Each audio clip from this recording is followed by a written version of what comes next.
first. Friday episodes are always good, just like Thursday episodes are always good. I listened to my other one last night, the one about speaking slowly, and I would say I was successful for most of the time in speaking more slowly. So was Doug. It was the easiest time I've ever had lying in my daughter's bed listening to the show at night. So that was good. Unfortunately, today she woke up sick. She didn't. She went into school and then got sick. So she gets to be home witnessing another live morning show, which is fun, except I wish she wasn't throwing up. Doug, how's it going? Hello, Matt. There you go. Happy Friday. Actually, a good reminder because I was already beating up.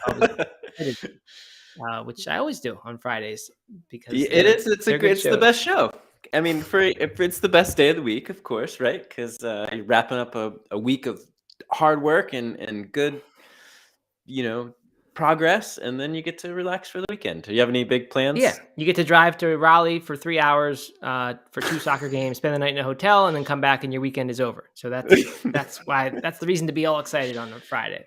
Okay, all right. How about you? Do you have anything good going on? Oh, I have a great weekend planned. Yeah. Tonight we're watching a kids Halloween movie in the backyard of a friend's house with everybody dressed up. Have a little Halloween party. Which one? One of the ones from last night? I don't know. Is this the Bette Midler one? I don't know. I'm not sure. I don't know. I'll report back on Monday because not really the one yesterday that you were saying the sequel is out. Not the what is that one called? I couldn't think of it yesterday. I have no idea. Spook. Not that one. No, this is a kids movie. I guess that's a kids movie too. But this is like a little kids. Yeah, right. Okay. Why is that movie Hocus Pocus? That's what it was. Hocus Mr. Pocus. Jeffrey. Yes. There you go. We have that on tonight, and then tomorrow, Leaf Festival. Do you remember Leaf? Did you ever go to Leaf? Oh yeah, Lake Eden Arts Festival. I never went in all my time in Nashville. I always meant to, and I never did. It is so fun. It is everybody camps out and sort of Woodstock '99 vibe, right? Woodstock '99, but with kids. And no fires, and no porta pots, and no fires, and no people acting inappropriately, and right. No. Okay. All right. Woodstock '69. Okay, more like '69. All right, gotcha. I was at '99, and it was a good time. You were at '99? Yeah, we left the day before the fires. Also, like on the last day, we left early because we were just so sick of it. Man. The conditions were just awful. So we just. I did not know this. We don't have to talk about it now, but I got to hear the story. I just watched the documentary about it a couple of weeks ago.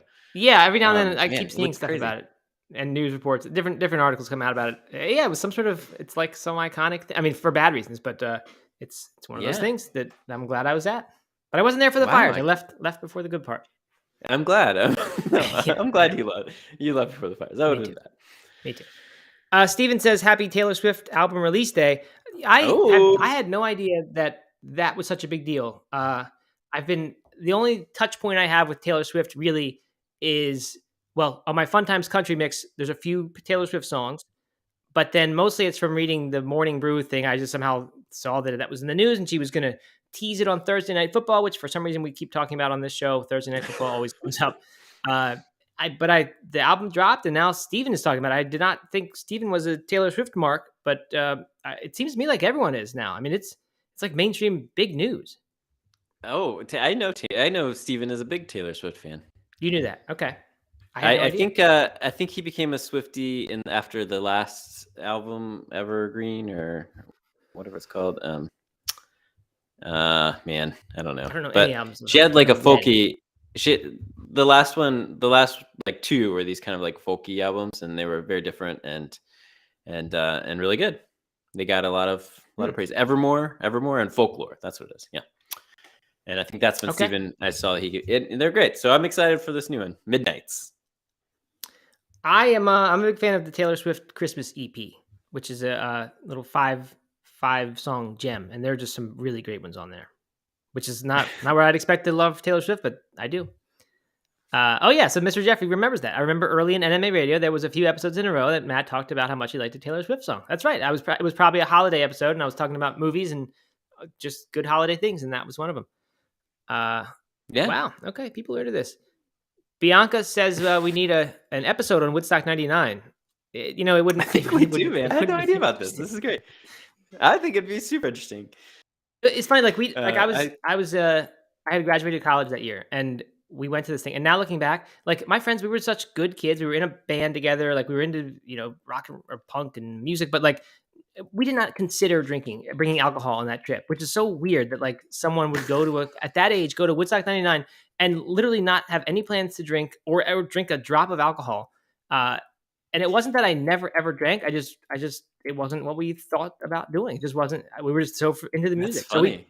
So not a drop of alcohol, and still it was miserable enough to leave. It was just awful conditions. Oh man. Anyway, let's anything else though before we jump into the rundown today? I don't think so. Let's do it. We got a lot of junk food news and food news.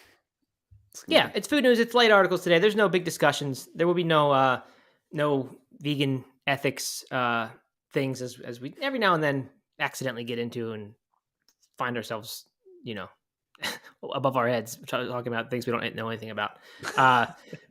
So, okay, here's one. A theme of this show has been that we keep predicting things or suggesting things, and then sure enough, somebody does them. It happened with the dog food supplement that I suggested. I don't remember other specific examples, but it's happened 5 times when we've talked about something, and then the next day or 2 days later, there's something. Well, last week, or no, maybe early this week, there was the Texas Pete lawsuit, right? Yep. Which we said was ridiculous. The idea was the Texas Pete, the hot sauce, is actually produced in North Carolina, and someone bought it and felt wronged by this. And when they discovered that it was not actually made in Texas, made a lawsuit. And what I said is, after this show's over, I'm going to the grocery store and I'm going to look for products that have geographical, mentions in their name, and find out what I can do to cash in. Which I think you weren't so supportive of that idea. You thought this was not, in general, a good lawsuit. But anyway, sure enough, what came across my desk today as I was doing research, this is an article from CNN.com. Is Barilla really Italy's #1 brand of pasta? A lawsuit says no. And so you can pretty much guess the story from here. It turns out Barilla pasta is not made in Italy, even though it's called Italy's #1 brand of pasta. It's made somewhere in New York. The website, Barilla's website, says it's not, but I think that will be probably discussed a lot in court of whether it's okay if the package says it. I mean, you can't expect people to go to the company's website before they make a purchase. So I can't imagine that that's going to hold up. But then the question is just, is this going to be a trend that people just start doing my idea? It's been Iowa and New York, and they use the same machines used in its plant in Parma, Italy. So that's what they're saying. So they do actually make it in Italy, right? They just not the ones that we're eating. Right. They have some in Italy, and the brand is Italy's #1 pasta, but this isn't from there. See, okay, I have so many problems with this. Like, you can't expect a company that started in one place to only produce in that same factory or whatever, in that same exact place. Like, as plants grow, as companies grow, they're gonna like move their operations all over the place. Sierra Nevada moves brewing down in. They don't call it California's best beer now. I mean, but if they are, I don't know, if they are the #1 brand in Italy, then like it's not false, right? I mean, the recipe is probably the same. It's like, okay, so this is a good question. Just because it's related to what you said. Barilla's ad campaign positions it as authentic, genuine Italian pastas made from ingredients sourced in Italy and manufactured in Italy. The ads imply this, but it's not. The stuff doesn't even come from Italy. The ingredient's not Italian durum wheat. Okay. It's just American wheat. Okay. All right. Well, I can see a little concern there. Okay. I remember the first time. Have you ever had a foreign Guinness, a foreign extra stout? Yeah, I have had those. They're weird. That are not actually made in Ireland? No, I thought they were just like the bottled for export or something. So no, but I know they produce in Maryland. I'm looking at a picture of a bottle right now that I drank because I was really getting fired up by this lawsuit. So okay. They brew Guinness Extra Stout for Western Africa in Nigeria, and they export it all over Western Africa. Okay. And they brew it in Nigeria. I drank it in Nigeria, but it looks like a bottle of Guinness from Dublin, from Ireland. Okay. But it on the back it says brewed in Nigeria. And but if you're looking at the label, it says St. James Gate Dublin for an extra stout. I mean, it looks like a regular old Guinness bottle, and I had no problem with that. I thought it was kind of cool that Guinness had brewing, was brewing beer in Africa. Right. I don't know, just seems silly to me that anyone would assume that an international company, would only make their product in their home country. Right. But I don't think that's the problem, though, Doug. I think the problem is the implication that they're making this, that this is imported, and it's not.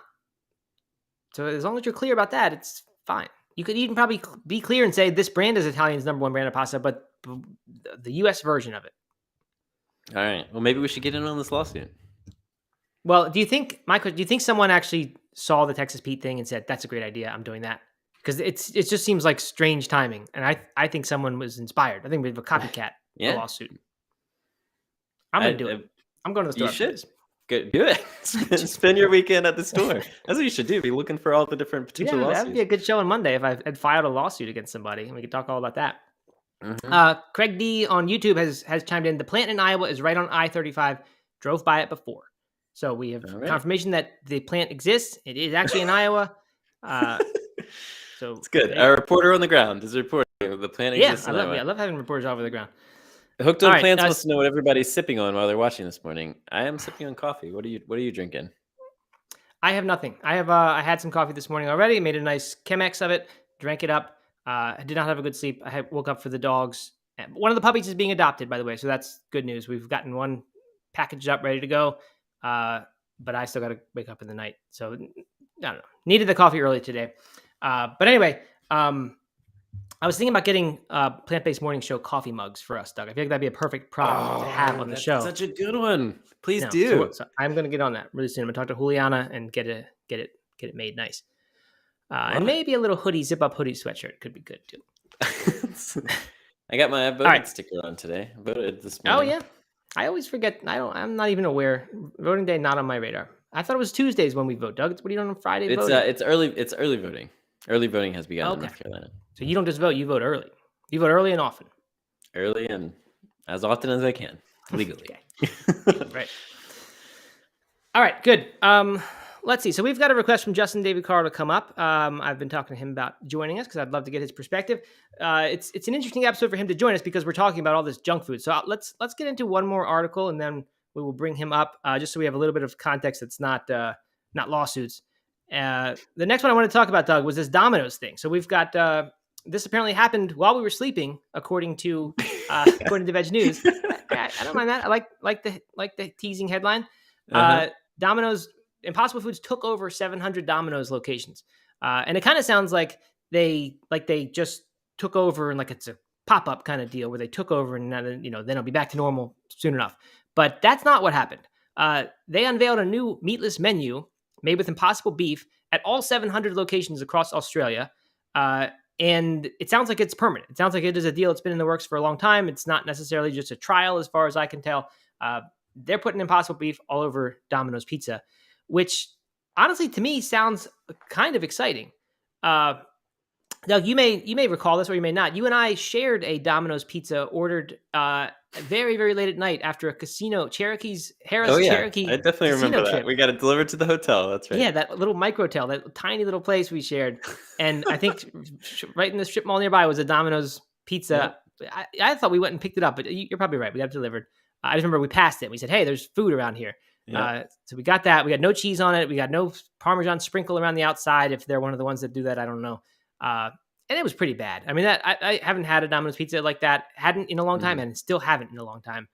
It was just sauce on top of bread, and neither one of those was really that good. And when it comes to Domino's, so I've been out on Domino's since then. Has not crossed my mind as a food option. But this, and by the way, they have plant-based cheese now too. So I was reading this at first, and I was like, well, this is exciting. And then I thought, wait a minute, if you can't get vegan cheese, like what are you going to do with this? Like who's going to order the Impossible beef if they have to have regular cheese? Vegetarians, but I can't imagine many people would do it. But it turned out they do it. They made a deal with, I think, Follow Your Heart, and they tried that for a while. And now they've got some Australian cheese company so now all the Domino's have a vegan cheese option. Honestly, if we had this, I would do this now and then for my family junk food dinner on Friday night or whatever, because a good example is on my anniversary, we ordered this. People ask me what the best vegan option is, best vegan restaurant in Charlotte, and I've not been able to come up with it for some reason. But I forgot entirely about this one. There's a Chinese restaurant. It's all vegan. You can get vegan chicken, vegan beef. You can even get vegan shrimp, which I tried once. It was not good at all. But we ordered it for the anniversary. We had the puppies. No one's going out or anything.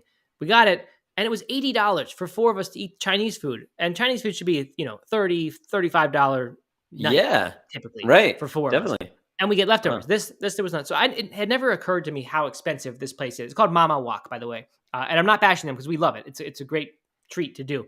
But I was thinking, like, if there was Domino's and I wanted that, not necessarily for an anniversary, but just for a family night, if I could spend, I assume, $20 and get enough pizza for everybody, and we get Impossible sausage on there and vegan cheese, I mean, awful meal for you health-wise. Oh, but I would do that. A treat, Friday night, movie night, that sounds fun. Yeah. You know what did you watch the Netflix docu-series called Bad Vegan? No, I remember it. I thought it was a show. It was a docu-series? I thought it was a fiction show. No, it was a docu-series. Okay. It's about this vegan restaurateur in New York who got into all kinds of manipulated trouble and ended up, like, the headlines of all the stuff, of all the articles about it and everything were like, famous vegan restaurant owner found eating Domino's pizza in trashy hotel room. And every time I read one of those articles, I thought of us eating Domino's pizza in a trashy hotel room, because she was found in Vegas and we were at a casino, and but our pizza was actually vegan. Hers was not. So right, exactly. So we're good vegans. All right, I've accepted Justin David Carl's request to come up here. He's not in the green room. Oh, he's not even at his chair right now. Bad timing on my part. Bad timing. But I think it's okay. We can just let him sit there. There he is. Hey. Okay, so we actually, thanks for joining us, by the way, and especially thank you for clicking the link that I sent 2 minutes before the show started, so you could join the multi-stream. So now I don't need to do the bit where I say, everyone, if you're watching on Facebook or YouTube or Twitch or my LinkedIn, you're gonna not hear the guest. So now you're here. So thank you for doing all that, and thanks for joining us. Of course. Super stoked to be here, guys. Let's see. First, sorry, just trying to find my favorite filter, because when you're on Instagram, why not? Oh, that's a filter, that Van Gogh thing? No. Oh, no. So okay. I've seen all those buttons. I don't know which screen you're looking at. I'm so confused. It's a challenge. We deal with it every day. You don't know which camera to look at. No worries. Which one should I look at? This is Instagram, and this is the live stream. Look mostly at the Instagram. That's the better experience. And I always urge people following on different channels to come over to Instagram Live. Unfortunately, the live stream, multi-stream thing doesn't really support Instagram yet, so it's better to do this way. Hey, Dale Stevens likes your hair. I do too, by the way. Doug and I are always haircut aficionados. Oh, thank you. So my wife does it. She's nice. She's like, it's braided. Wow, look at that. Oh, wow. That's a real deal. So my hair is like down to here. Man, amazing. You gotta, it's like wearing my wife's art on my head. It's I think that's really cool. Now, if anyone gives you a hard time about a fancy haircut, you can be like, look, it's my wife's art. I like that. It gives me a good excuse to talk about her. Yeah, right. Good. Yeah. And you can do a filter when you come up live. I didn't know. I've done this now 60 times, and I've never noticed you can put a filter on. Wow. Yep. Okay. All right. Good. So you can see I'm just switching around right now. Let's see if I can get. Oh! There you go. I'm electric. It's Flex Friday. I can't help myself. Okay, so if you're watching on multi-stream, you're not seeing him electric, but if you're on Instagram, you'd get the full experience and you'd see that. All right, so Justin, the reason I wanted to have you up here, you're like a ripped dude. You have great Instagram follow. I always like your content, and you do this thing. Fit Rich Vegan, is that that's your lifestyle coaching program you do? Yeah, it's a fitness and money coaching program that I have. So yeah, it's all about living that fit, rich, vegan lifestyle. Good. So everyone follow Justin. It says Justin Dragon Carl. Oh, that's right. I learned that somewhere. That's your nickname or something, right? Yep. Also given to me by my wife about 15 years ago. I like it. So if anyone makes fun of that, it's my wife's artwork, man. So yeah. All right, so I want to know what you think. You don't look like somebody who eats a lot of plant-based junk food to me. So I was surprised when I asked you about this and said we were talking about it today, and you said this fits in perfectly with what I teach. I want to hear how that works. How do you stay in impeccably good shape and eat vegan junk food now and then? Yeah, absolutely. So for me, like vegan junk food is absolutely necessary for my fit, rich vegan lifestyle because, like, why would I deny myself from like some of the incredible tasting stuff out there that like makes being vegan like so fun and interesting and fascinating, like a total adventure. And so for me, I kind of have a loose like 80-20-90-10 rule that like as long as like 80% of my food is whole food plant based, like 20% vegan junk food, heck yeah, I can still be sub 10% body fat year round. I can still optimize for longevity and health. And I can go, to all the like awesome vegan restaurants and try the like my favorite like vegan cheat meal is like an incredible, just like epic vegan burger that's like, completely stacked up with the mock meat and the mock cheese and like all the stuff. And just like, I just really like savory stuff. I like sweets and stuff too, but that's more my wife. Whereas me, like I want like a really crazy wrap or, a vegan burger, or even like I love vegan pizza too. And I also thought it'd be fun. I brought some stuff for show and tell. Right. Because all right, like, who doesn't like show and tell, right? Totally. On a Friday, so perfect. At home, I also like to have some like more kind of like vegan junk food, but I kind of like optimize for fitness. So a lot of it's like very high protein, and it's stuff that I think is, to me, it's like delicious, but it's definitely not like whole foods. You know what I mean? It's Sure. pretty processed. So one of the ones that I really love is this plant-inspired plant-based steak. Okay. It's basically like vegan bulgogi. Okay. And it's from Nasoya. The And tofu company, right?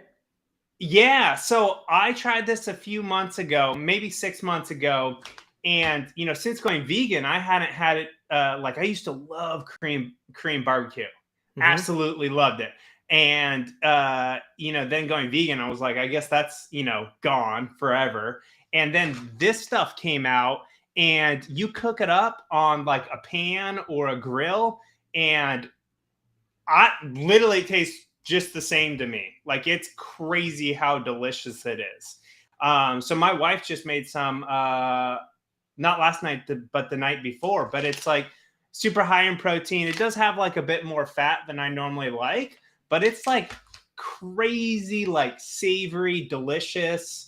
And, that's just one of the things I have. So do you get that at the regular grocery store? Like, can I find that in the vegan? Dude, I section? get it at Safeway. Oh yeah, okay. Wow. Which is the same as I think Vaughn. Is it Vaughn's? I don't know. Like it's at a lot of like major retail grocery stores. Okay, cool. So it's newer to the market.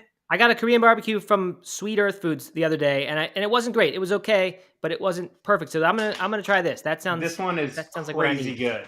Do you know what it's made out of? Yeah, I can read the ingredients. So it's like, is it soy curds or? It's defatted soybeans and wheat. Sounds pretty whole though. Defatted soybeans sounds like almost a whole food. Who knows? So I mean, it's got corn syrup caramelized sugar syrup. It's got modified cornstarch in it. So it's not like amazing, but it's not like terrible. You know what I mean? Yeah. Yep.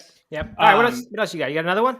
Yeah, I got. Let's go to more of a snacky one. So I love like a great vegan protein bar, and this one is No Cow, and No Cow came out with these dipped bars, and this one is chocolate coconut almond, so it kind of tastes like an Almond Joy, and like literally, so I eat dessert every night because for me, part of my fit rich vegan lifestyle is having dessert every day.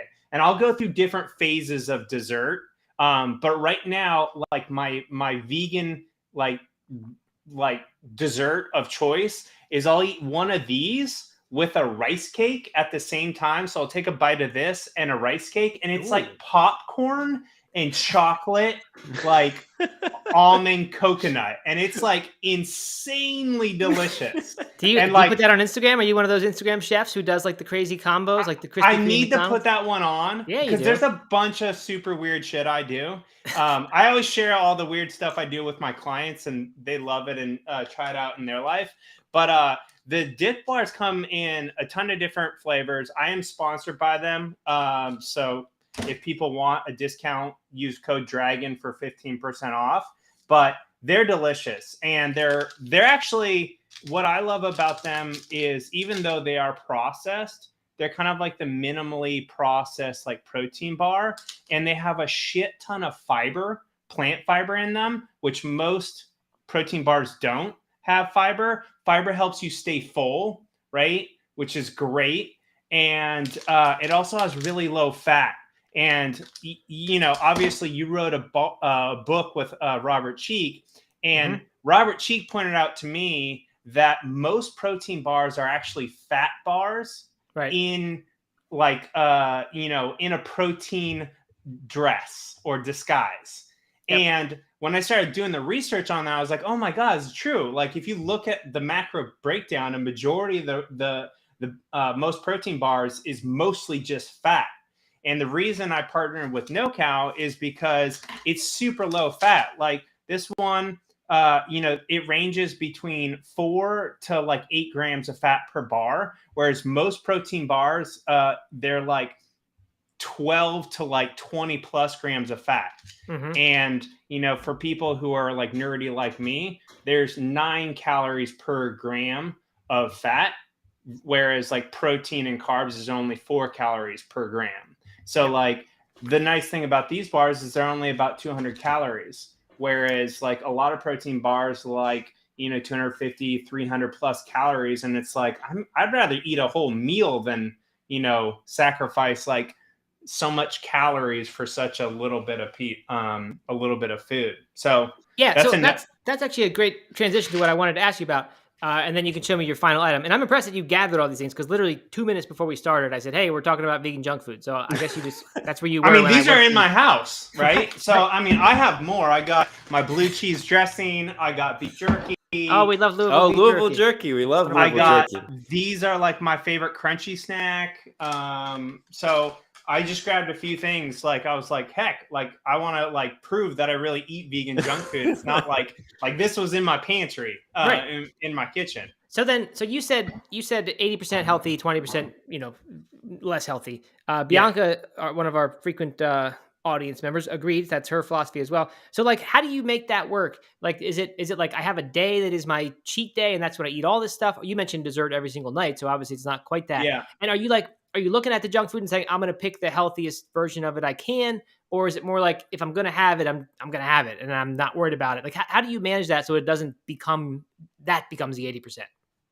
Yeah. So, you know, it's all about kind of having like a major focus or a lifestyle. So my lifestyle is a fit, rich, vegan lifestyle. So like part of fitness is kind of like always making sure that you're you know, living that fit vegan lifestyle. And so for me, I just like kind of focus on keeping around 10 to 20% of my total caloric intake. You know, I'll eat out once or twice a week. And usually when I eat out, like the last thing I'm going to order is like a salad. You know, I'm going to order the things that I'm like not going to make for myself at home because I'm too lazy. Right. And my wife, like, she makes incredible vegan food, but like I'm lazy. Like the most I'll do is like grill up some of this, you know what I mean? Or like grill up some of the vegan bulgogi. So for me, it's just being really intentional and making sure that like I don't exceed 20%. Now, is there some weeks where maybe I go a little bit over? Yeah, but then I just kind of rein it back in the following week. And it's really about progress over perfection. You know, it's really about like, okay, week after week, month over month, like, am I maintaining kind of like a 10 to 20% intake? And as long as it's like, close to that, like, totally awesome. There's no like, because it's like being perfect. Like there's this crazy thing called life, right? So sometimes you have less access to like that, whole food plant-based options, and maybe you're traveling, and like when I travel, like I tend to eat out every day. Now I like to optimize for like an Airbnb where I can cook some of the time, but I still like, one of the joys of traveling is being able to eat. But for me, it's about balance. So I would like cook a meal at home and eat a meal out like when I travel. So it's all about kind of like balance, moderation, and progress over perfection, if that makes sense. Cool. I like it. We make a little effort to moderate our content of the show. It's probably 80% junk food and 20% health food. So Yeah. no, nothing wrong with the vegan junk food in our world. And actually, I'm really glad to hear your perspective, because this is something I struggle with a lot. I really, not that I have trouble having too much, but we talk about it so much that we get excited about it, and I want to try all the new stuff. And I'm like, I wonder about the future of this movement, and like, what is the role this stuff's going to play? So great to hear that for you, it's working, and you're teaching this stuff to your people. So anyway, thank you. Thanks for coming up, everyone. Like I said, follow Justin David Carl, Justin Dragon Carl. You're not dragging it on any of the social media handles, are you? It's just in my title. It's my main nickname. Like, all my friends and family call me Dragon, so I got to have it up there. But it's Justin David Carl on Instagram and all over the internet. Cool. Well, thank you for hopping up here to chime in. For sure. Good to see you guys. Keep doing the great work. Love what you're doing. Super inspiring and empowering, and keep it up. All right. Same to you. Take care, guys. Talk to you later. Bye. Matt, all right. You need to give me a cool nickname like Dragon. I do. I'm going to work on one for you. I'll think about that this weekend. Okay. I don't know what it'll be. It better be as cool as Dragon, because that's a good name. It won't be. Bet it will not be. All right. So Doug, we got a little bit more junk food news, and then we'll wrap up. So Burger King, we like Burger King. They're one of our go-to favorite vegan restaurants. The obligatory Burger King song. Whoops, I did it twice. It just keeps going. All right. So they already had a location that was vegan. I don't know if it was all vegan all the time, or if they just went vegan for a while in UK, but they're now doing it again. It's just a 10-day thing. It's in Bristol location in UK, October 26th to November 6th, which I guess is a little bit more than 10 days. The vegan in Leicester Square, I think is how you pronounce it, was fully vegan for 1 month. This is like, whatever, 12 days doesn't sound like any whopper of a news. See what I did there, Doug? Whopper, that was good. Good. Did you practice that one? No, I just on the fly. My wit is sharp these days. Right. I know, all these lives. But what is interesting to me is that they're doing this again. A second time, to me, makes me think like, okay, they did it one time. They got probably a bunch of hype for it and whatever, and love from the vegan community. But like, why do it again? Unless you're really serious about this and you're thinking maybe sorry, I just saw someone wrote Doug the Corn Chip. Hey, was the nickname for you? That's perfect. I love it. Someone else was thinking it too. Thank you for that suggestion. Anyway, so yeah, they're going to use Violife cheese, La Vie bacon. So not just like the Impossible Whopper, but their other stuff is going to be all vegan versions. I don't know. I've wondered. We talked about could Burger King one day be all vegan? Could that be their thing? How they carve out a niche? Because again, we talked about this, but like I think McDonald's is 40% of the fast food market, and Burger King is like, what do we say, 5 or 2 or something? Yeah, like it's tiny, not like right there with them. So we were saying, could that be like a niche they carve out? And I think it can be without them being entirely plant-based. They already are, I think, must be stealing some of the vegan market share, or at least adding market share from vegans who otherwise weren't eating fast food, right, like us. So, yeah, I mean, kind of exciting. I think this is good. I'm glad to hear this. Yeah, the picture of like the plate full of food. I mean, it looks freaking delicious. I would devour that. I would get excited if that tray full of food. They've got the chicken sandwich there, which I'm dying to get one of those. I think it's called the Chicken Royale over there instead of it's called the long onion chicken rings and chicken nuggets, and oh man, it just looks really good. So I think this is great. If they were doing one of these in the United States, I would definitely encourage us to take a road trip so that we could do Yeah. it. Oh yeah, for sure. If there was an all vegan one, I'm gonna say that right now. I will throw down the gauntlet. If there is actually an all vegan location, we will do this show from it. Right? Not just to go get one chicken sandwich, but we'll go there for the weekend. We'll eat only that, and we'll do a couple shows there. Maybe. So that's from plantbasednews.org. And Veg News has at the same time another article about the fast food thing, which is why we just kind of grouped it together. Figured Friday talk about this kind of junk food. Although I do have an actual well-formed thought about this, I think. So the headline is, maybe McDonald's won't lead the vegan fast food revolution. Will it happen anyway? And it's not exactly that there's news happening here. It's just Veg News is analyzing the situation. They point out that, as we've said, the McPlant, I don't know if it's the McPlant burger or whatever it's called, but the McPlant flopped, or they tested it. Maybe it's not a flop. They tested it and it wasn't a success here. It's a permanent part of some European menus, but it's not sticking, it seems, in the United States. So Veg News then asks, if not McDonald's, like who's gonna step up and kind of lead the way here? They mentioned Burger King and what Burger King is doing, but more of their focus is on other places, including Odd Burger, which has vegan Whoppers. I don't know what that really is. I honestly didn't read too much in depth here, but what was the other one? There's another one here. Heart House, Mr. Charlie's. Yeah, Mr. Charlie's is like a weird. It's a LA thing. Their packaging looks like McDonald's Happy Meals, the colors and things, maybe even the fonts, but it's not McDonald's, not Mick anything, and they make stuff that is like the Big Mac. And I don't know what else they do, but they somehow do it in an interesting way. I think they use work from people who otherwise don't have employment or something. Formerly incarcerated people to help bring them back on their feet. So very, very cool thing they're doing there. Yeah. But so I've been thinking about this. We have said, we've debated whether or not vegan fast food is like a significant thing, or is this just a fun, junk food indulgence, 20% or whatever.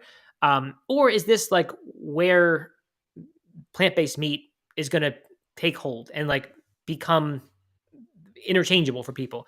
Because like the quality of fast food, it's delicious in its own way, but it's not I don't think it's as hard to make a vegan, Whopper taste like the real thing, because this isn't high quality, like fine dining stuff. This is junk food. And it seems to me that you can more easily interchange those junk food ingredients, put enough salt, sugar, fat in these things, and you're going to get, if you get the texture right, it's going to be pretty close to the real thing. Yeah, or at least as satisfying. Right. And so it seems then a natural thing would be for people to just begin, whenever they go get fast food, just get the vegan version if there were enough of them. And there's no real experience difference except the sustainability. I don't know how much of total food consumption is fast food, but I would imagine it's a significant portion in this country.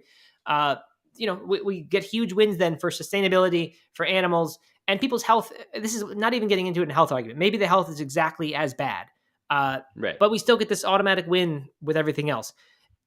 And I'm not saying like that's how the world should be, because I get that some people just don't want to give up their meat burger. But if it literally is indistinguishable, which it is so close to being that, in my opinion, that in a year or two it's going to be, like why won't just all fast food be this way? And so my question is there a massive, massive opportunity for a fast food restaurant chain that is 100% vegan? They make all the same stuff as McDonald's or Burger King as far as the main core menu items go. They don't maybe advertise vegan in their name, but they get the story right that they tell customers in their marketing, and it's about sustainability, it's about animals, and it's not about health. It's like, if you're going to eat junky fast food, just do it this way. And so that this seems to start to be like, people want to be seen as the person who's making this choice. And it just becomes like a stigma, like to be still going to McDonald's when you could do this instead and have basically the same experience. That seems like a huge opportunity to me. Like I could see a fast food company like that taking off. Maybe I'm biased looking at it through my vegan goggles. Mr. Jeffrey points out the hurdles, the price point. Good point. Go ahead, Doug. What do you think? I think I like the idea a lot, and I would be very attracted to that. Like I would much rather go to a Heart House than a burger serving, essentially the same burger patty. But what I struggle with is, I'm getting a little echo, just so you know. What I struggle with is whether like someone who is regular at a fast food place, maybe I could see, okay, so there's someone like us that are vegans, right? And we want to just treat ourselves to some junk food. It makes a lot of sense to go to a vegan junk food fast food place. Yep. Someone like, I'm going to say, my sister, who's not vegan, but they eat pretty healthy. They care about what they eat. They care about quality ingredients, and they eat a lot of vegetarian food. And so, I could see them like on a road trip and be like, hey, this one's a little bit healthier. We need a meal. Like, let's go here. That'll be kind of a fun, different thing to do. But what about the people who are like regulars at McDonald's, just aren't thinking about what they're putting in their body at all? Like, are they ever going to make the switch? I don't know. Good question. No, right. Certainly, probably not. And probably the older someone is, the less likely they are to change a habit. If they've been a McDonald's customer their whole life, they're not likely to switch. They're not even likely to switch over to Burger King for the non-vegan options. Sure, that's true. Yeah. So we're not going to get them for sure. But I'm just thinking like a restaurant where a younger person who is maybe even grows up with this in the world, and they have parents who are forward thinking, and they go like it just, I could just, with the way things are, with the sustainability especially, which right now is not a big factor. Lots of things are showing that it is still not a big factor in consumer decisions. But you have to imagine in 5 or 10 years time, it's going to be, and it definitely appears that it is picking up steam to me, just from what we're seeing. It seems that it's talked about all the time, even if it's not yet driving decisions. I just think it's going to get to the point where it is not cool. And I'm not even talking about health a bit, not health or better food. Like for simplification, let's leave all that out of it and just say like, there's the responsible choice you can do, or there's the irresponsible one. And I think people would want to look cool. Certainly some people are going to forever do it. Like the guy who slashes open the Beyond Meat packages just to make a point, right? Like they're not going to go there. And maybe there'd be a core group of that group who just purposely doesn't go to this place. But I think a whole lot of people who really care about that kind of stuff would do that, and that it would become the cool thing to do. And again, if you start coloring it with like health stuff and saying this is better, this is healthier than this, then it gets debatable and people are going to get into that. And that to me blurs it all. Like just leave that out of it. Acknowledge this is plant-based junk food, just like omnivorous junk food, but it's a way more responsible choice for a lot of reasons. So the price point, as Mr. Jeffrey points out, that is an issue. Fast food is not that cheap anyway, it seems to me anymore. I don't know, but if it's $1 more per sandwich, I guess that would probably prevent someone. That's a good point. That if it was $1 more across the board, that's going to keep a lot of people away from it. But I don't know. I like it. They could put out little stickers. They could, just like you, Doug, like to show that you voted. People could show I went to the Plant House or whatever we're going to call this restaurant we start. Plant House. I don't know. I think we can do better than that. Monday. Watch Monday. We're going to read an announcement. There's a new Plant House happening.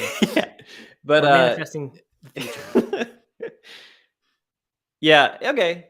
It kind of like what Chipotle did, right? I mean, Chipotle, their food is good, right? And it's tasty and delicious, but like they kind of position themselves as elevated fast food that is healthier and cleaner and more organic and just like higher quality, right? Than like Taco Bell. And so, I think you could probably do the same thing and position yourself as an elevated Burger King, but it's all plant-based, if that makes sense. Whereas Chipotle is not. Course. Right. Yep. So fast, and I think there are plenty of fast casual vegan places. None has taken off in a major fashion yet, but they're getting there. Yeah. All right. Well, the mystery is unsolved, but we will see. Come Monday, we'll see what is developing based on us talking about this today. All right. Before we wrap up, anything else to cover before we jump into the weekend? You got any big plans? You drinking oat milk whiskey eggnog or whatever it's called? Oh, this is cool. One of our colleagues, Conrad, who is a regular viewer of the show. I got to pull it up. There's the first vegan pre-mixed eggnog, spiked or hard eggnog, is coming out. Misunderstood Whiskey Company, and it's going to be in many states, although not North Carolina. No, no, I know. Problem maybe. California, Colorado, Florida, Iowa, Ohio, Massachusetts. I don't know, bunch of states. I wonder if you can't sell like pre-made. Can you have mixed alcohol drinks like that? I don't know. It's a good question. I don't know. There's all kinds of weird rules. But so I'm excited about this because I'm a big fan of the vegan Baileys. The almond. Yes. Yep. You brought me a bottle of that. You gifted me that once for a holiday. Oh yeah, holiday party gift. Yeah. I'm a big fan of it. We drink a lot of it around the holidays the last couple of years. And so I was excited about this because I think I used to be a big eggnog man, and the soy nog just doesn't really do it for me. But this oat milk eggnog or vegan oat milk nog with that's already spiked, I think it'd be good.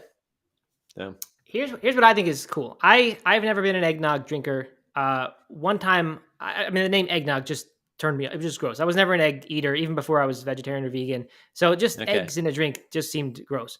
So I had trouble getting past that. I don't like whiskey, certainly not on its own. And most drinks, it just if I taste the whiskey in there, I'm not going to tend to be too fond of it. But somehow, once you remove the egg and it's like an oat milk and it's a holiday drink, oat milk, and I imagine it has some maybe a little bit of spice taste to it, or at least you could sprinkle nutmeg some on it. and spice. Yeah. It somehow that all seems interesting together to me. So I'd be kind of excited to give this a try, even though I tried the Trader Joe's vegan eggnog once, and it was way too sweet, not very good at all. I'm guessing this is going to be sweet, of course, but I don't know. I'd give this a try. I like a festive thing. Oh, it is available in South Carolina, Doug. That's my home state. Oh, there you go. You have to get some. I will have to do that. Drink it on the show one morning. Please do. Good morning, Friday. Speaking of that, we're gonna experiment with some different times. Yes. Not too much. We'll stick mostly to the 11 a.m. Eastern slot. But when we had the earlier episode this week, we actually had our biggest show day ever. So we were pretty pumped about that. So we're going to try some different times out, let different people, my theory is that other people got to view the show. And then when we talked about that, we have a podcast, they went and subscribed to it. So I want to keep doing that. I think we will end up coming back to this 11 a.m. time slot as the standard. And even now it will remain the standard, but on Monday, we're going to do it at 10 a.m. Eastern. So if you're a regular of the show, 10 a.m. Eastern time this coming Monday will be when it is. And if you're not, then that's fine. You can, or if you can't make that, just subscribe to the podcast. It's the Plant-Based Morning Show. It's wherever these shows are. By the way, if you came over with Justin David Carl and his crew, that's another thing you should know. We do this every day at 11 a.m. Every weekday, and we have a podcast that's Apple and wherever else you do podcasts. That's where it is. So 10 o'clock is the time to do that. If we get a nighttime show, then maybe I'll have the vegan eggnog, but not on that one. Yep. And Erin says she can see me drinking the eggnog while listening to Taylor Swift Christmas songs. Totally. I could light a little fire in the house, make it nice and toasty, and we could have a festive, and maybe put on Holiday in Handcuffs or one of. I know that's what I was gonna say. I see more of the Holiday in Handcuffs than the Taylor Swift Christmas, but maybe you do a little Taylor Swift while you're mixing up the nog, and then a little pregame kind of thing. Get warmed up with the music. Yep, I like it. All right, good. Then that is it, Doug. We conclude another successful week of the Plant-Based Morning Show. Thanks everyone for being a part of this. It's super fun. We're enjoying it. It's picking up steam. Tons of downloads recently on the podcast, and good turnouts in the live one as well. So thanks everyone, and we look forward to coming back on Monday. All right. See you next week. All right. Sounds good. Bye. Bye.